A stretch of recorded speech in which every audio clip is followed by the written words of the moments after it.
The adventure of the three students. Adventure of the three students 1985 की कहानी है। और मिस्टर हिल्टन सोम्स ये एक ट्यूटर और लेक्चरर होते हैं सेंट ल्यूक्स कॉलेज में, और ये आते हैं होम्स से मिलने के लिए, और ये बताते हैं एक फोर्टेस्क्यू स्कॉलरशिप है और मैं एग्ज़ामिनर हूँ। और उस स्कॉलरशिप का पेपर जो है वो लीक हो गया है।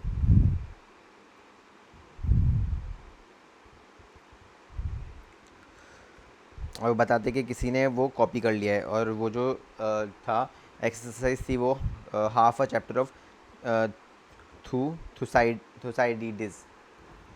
थुसाइडीडिस का था। तो वो किसी ने कॉपी कर लिया है, और वो चाहते हैं कि होम्स उनकी मदद करे इसमें। और वो बताते हैं कि प्रिंटर से वो आए थे उनके रूम में, और बैनिस्टर जो उनके सर्वेंट थे उन्होंने गलती से की को लॉक में ही छोड़ दिया और दरवाज़ा भी खुला छोड़ दिया। और बैनिस्टर 10 साल से उनके सर्वेंट है और उनकी ऑनेस्टी को कोई क्वेश्चन नहीं कर सकता। फिर जो प्रूफ्स थे वो लॉन्ग स्लिप्स में 3 लॉन्ग स्लिप्स में बटे हुए थे। एक ज़मीन पे था, एक साइड ऑफ द टेबल पे था नियर द विंडो, और तीसरा वहीं पे था जहाँ पे छोड़ा गया था, मतलब टेबल पे। मतलब एक ज़मीन पे था, एक विंडो के पास वाले टेबल पे था, और एक टेबल पे था। तो और बैनिस्टर ने पेपर्स को देखा नहीं था, और बैनिस्टर्स को जब पता चला तो वो बेहोश हो गया, और वो बहुत ही अपसेट हो गए और बेहोश हो गए। और जो ट्रेसेस जो लेफ्ट जो इंट्रूडर था, मतलब intrude means enter a place और situation where you are unwelcome और अनइनवाइटेड। Okay, intrude. तो जो इंट्रूडर था उसने विंडो पे पेंसिल शेड्स छोड़े थे, मतलब उसने अपनी पेंसिल को शार्पन करने के, अपनी पेंसिल वो देखो ऐसे शार्पन करने का पेंसिल, तो अपनी पेंसिल के श्रेड्स उसने छोड़ दिए वहाँ पे विंडो के पास। और मिस्टर सोम्स एक नया राइटिंग टेबल लेके आए थे, और उस राइटिंग का बहुत ही स्मूथ और अनस्टेन्ड था, लेकिन उस राइटिंग टेबल पे एक 3 इंच का कट मिला है उन लोग को, और एक स्मॉल और उन लोग को स्मॉल बॉल मिला है ब्लैक डो या क्ले का, और उस पर कुछ सॉडस्ट जैसा स्प्रिंकल्ड था। ये सब सबूत मिले हैं उन लोग को, और बैनिस्टर को अच्छा नहीं लग रहा था, इसलिए बैनिस्टर कुर्सी में बैठ गए।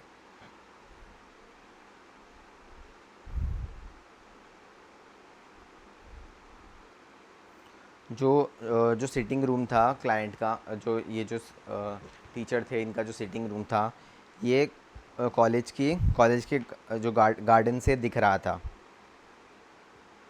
लाइकन टिंटेड कोर्ट, मतलब एक लाइकन टिंटेड एक गार्डन से इनका इनका जो रूम था वो दिख रहा था। जिसने भी इंट्रूड किया था उसको ये लगा था कि वो मेन गेट से आएंगे, लेकिन वो साइड गेट से आए। और बैनिस्टर जो था वो विंडो के पास वाली चेयर पे वो बैठा था। जो लोग को चिप्स मिले थे पेंसिल के, उस पर एन था, और एन से होम्स ने डिड्यूस किया कि वो पेंसिल जॉनन फेबर की होगी, JOHANNFABER। और 3 स्टूडेंट्स थे जो ऊपर के फ्लोर्स पे रहते थे। पहले वाले का नाम था गिलक्रिस्ट, सेकंड वाले का नाम था दौलत रास, और थर्ड वाले का नाम था माइल्स मैक्लेरन।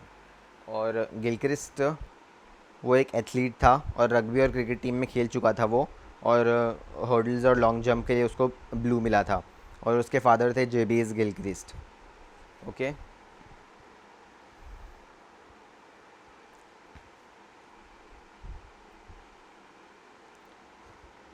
ओके। और सेकंड स्टूडेंट था, इंडियन स्टूडेंट था, उसका नाम था दौलत रास, और ग्रीक उसका वीक सब्जेक्ट था। थर्ड स्टूडेंट था माइल्स मैक्लेरन, वो ब्रिलियंट था, और बहुत ही डेसिपेटेड और अनप्रिंसिपल्ड था। डेसिपेटेड मतलब indulging too much in physical pleasure, और अनप्रिंसिपल्ड मतलब without moral principles, dishonest. Banister ने बोला बैनिस्टर को कुछ भी नहीं पता। और होम्स ने बैनिस्टर को पूछा क्यों उसने इतनी सारी कुर्सियाँ छोड़ के वही कुर्सी पर बैठा वो। और बैनिस्टर ने सोचा कि मैंने सोचा फ़र्क नहीं पड़ेगा, ऐसा बैनिस्टर ने बोल दिया।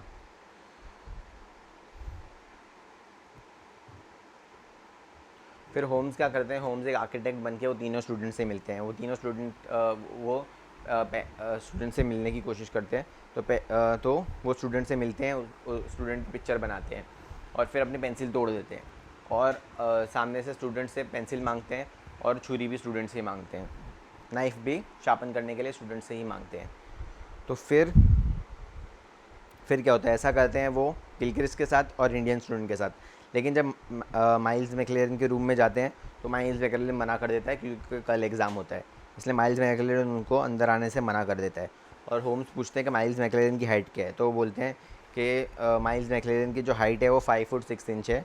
मतलब वो जो इंडियन स्टूडेंट से तो लंबा है लेकिन गिलक्रिस्ट से लंबा नहीं है। ठीक है। और फिर होम स्टेशनरीज़ के पास जाके वो जो पेंसिल होती है उसके बारे में भी इंक्वायर करते हैं। और फिर वो लोग बोलते हैं कि ये बहुत ही अनयूजुअल साइज़ है पेंसिल का और ऐसा साइज़ स्टॉक में नहीं रखा जाता है। फिर होम्स नेक्स्ट डे आते हैं और वो बताते हैं और वो पूछते हैं बैनिस्टर को कि तुम वो चेयर में क्यों बैठे, क्या तुम कोई कुछ छुपाना चाहते हो, क्या तुम कुछ छुपाना चाहते थे,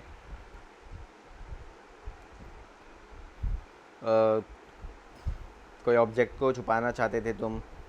तो फिर होम्स, अब आप गैस करेंगे, गैस करो कौन हो सकता है, ये तीनों में से कौन हो सकता है क्रिमिनल इंट्रूडर। मैं बताता हूँ। होम्स बुलाते हैं गिलक्रिस्ट को। फिर गिलक्रिस्ट को बुलाते हैं और थोड़ा उसको इंटरोगेट करते हैं। तो फिर गिलक्रिस्ट सब बता देता है सच कि मैं ही आया था उधर। गिलक्रिस्ट ने प्रूफ्स देखा और उसने देखा कि एक चाबी भी लगी है दरवाज़े में और दरवाज़ा भी खुला है। और फिर उसने अपने जो जूते थे वो टेबल पे रख दिया और ग्लव्स उसने रख दिया कुर्सी पे।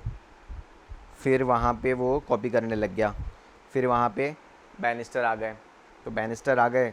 तो फिर वो अपने जूते ले लिया और वहाँ पे बेडरूम भी था उनके रूम के बाजू में, तो जूते लेके बेडरूम में चला गया।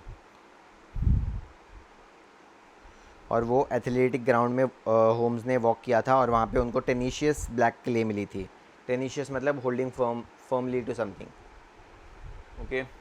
टेनिशियस ब्लैक क्ले मिली थी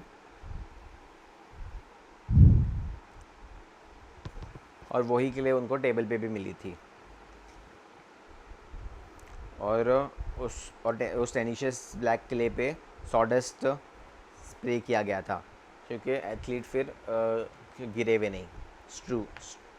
स्ट्रू मतलब स्कैटर ओवर अ सरफेस और एरिया। फिर गिलक्रिस्ट ये बताता है कि गिलक्रिस्ट ने पहले से ही डिसाइड कर लिया था कि वो एग्ज़ाम के लिए नहीं बैठेगा और उसको एक जॉब मिल गई है रोडेजियन पुलिस में। रोडेजियन मतलब एक relating to a former south African territory in Rhodesia में एक साउथ अफ्रीकन टेरिटरी है, उसको बोलते हैं, तो उधर है। तो रोडेजियन पुलिस में उसको जॉब मिल गई है और वो साउथ अफ्रीका जा रहा है। तो फिर वहाँ पे जब गिलक्रिस्ट आते हैं, गिलक्रिस्ट उसको समझाते हैं कि ये सब मत करो, ये सबसे कुछ फ़ायदा नहीं होने वाला है नहीं। फिर अब यहाँ वहाँ पे बैनिस्टर आते हैं और बैनिस्टर को समझाते हैं गिलक्रिस्ट को कि सब मत करो, इससे कोई फ़ायदा होने वाला है नहीं। तो फिर बैनिस्टर ऐसा क्यों करते हैं, क्यों उसको गिलक्रिस्ट को बचाते हैं, क्योंकि बैनिस्टर यहाँ पे स्कूल में काम करने से पहले सर जेवेस गिलक्रिस्ट के पास बटलर थे। और फिर वो उनकी जब लाइफ रूइंड हो गई तो वो यहाँ पे आ गया स्कूल में एज एन एम्प्लॉयर। और बैनिस्टर ने गिलक्रिस्ट के 10 ग्लव्स देख लिए और अगर मिस्टर सोम्स वो ग्लव्स देख लेते तो खेल ख़त्म हो जाता। इसलिए बैनिस्टर ने उसको छुपा दिया और उन्होंने गिलक्रिस्ट को समझाया कि ये सब काम करने से, चीटिंग करने से कोई फ़ायदा होएगा नहीं। Okay, thank you.